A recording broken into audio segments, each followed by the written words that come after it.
The Horse and His Bow, Perjalanan Melawan Takdir dan Penemuan Jati Diri. The Horse and His Bow adalah buku kelima dalam seri The Chronicles of Narnia karya C.S. Lewis. Namun secara kronologis peristiwa dalam cerita ini terjadi pada masa pemerintahan Peter, Susan, Edmund, dan Lucy sebagai Raja dan Ratu Narnia. Berbeda dari kisah-kisah Narnia lainnya, buku ini lebih menekankan perjalanan batin, identitas, dan makna kebebasan. Sasta, anak yang terasing. Cerita berpusat pada seorang anak bernama Sasta yang hidup di negeri Calormen bersama seorang nelayan kasar yang mengaku sebagai ayahnya. Sejak kecil, Sasta merasa tidak pernah benar-benar diterima. Hidupnya penuh keterasingan dan ketidakpastian, seolah ia tidak memiliki tempat di dunia. Perubahan besar terjadi ketika Sasta mengetahui bahwa dirinya akan dijual sebagai budak.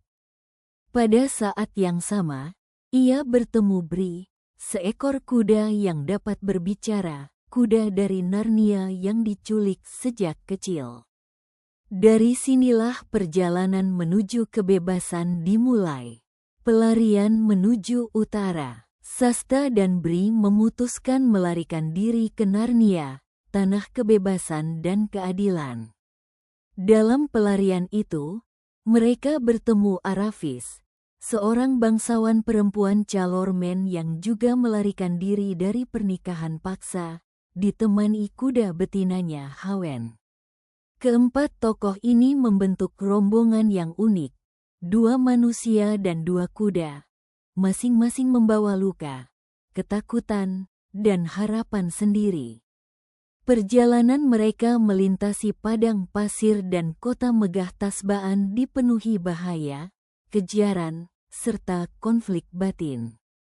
Kebenaran di balik ketakutan. Dalam perjalanan, Bree sering membanggakan dirinya sebagai kuda perang yang hebat. Namun ketika mendekati Narnia, ia justru dilanda ketakutan. Hawen, sebaliknya, tampil lebih rendah hati dan bijaksana. Lewis menampilkan kontras antara kesombongan yang rapuh dan kerendahan hati yang kuat. Sasta sendiri terus merasa kecil, tidak istimewa, dan hanya ikut terbawa keadaan. Ia tidak tahu bahwa justru melalui kesederhanaannya, ia mampu bertahan melewati rintangan yang membuat orang lain runtuh. Singa di balik bayangan. Salah satu bagian paling filosofis dalam buku ini adalah kemunculan Aslan yang misterius. Sasta berulang kali dikejar singa, diserang, dan ditakuti tanpa memahami maksudnya. Ia mengira dirinya selalu sial dan sendirian. Namun di akhir cerita, Aslan mengungkapkan kebenaran, setiap singa yang ditemui Sasta adalah Aslan sendiri, yang sebenarnya sedang membimbing, melindungi, dan mengarahkan langkahnya agar tiba di tempat yang seharusnya.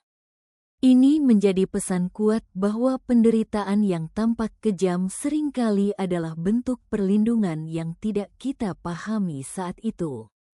Jati diri yang terungkap. Puncak cerita terjadi ketika Sasta tiba di Narnia dan kebenaran tentang asal-usulnya terungkap.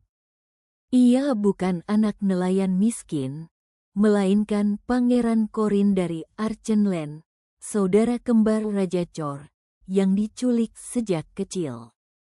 Semua penderitaan, pelarian, dan ketakutan ternyata adalah rangkaian peristiwa yang membawanya kembali ke jati dirinya yang sejati. Makna filosofis cerita The Horse and His Bow menyampaikan tema-tema mendalam. Takdir dan kehendak bebas berjalan berdampingan.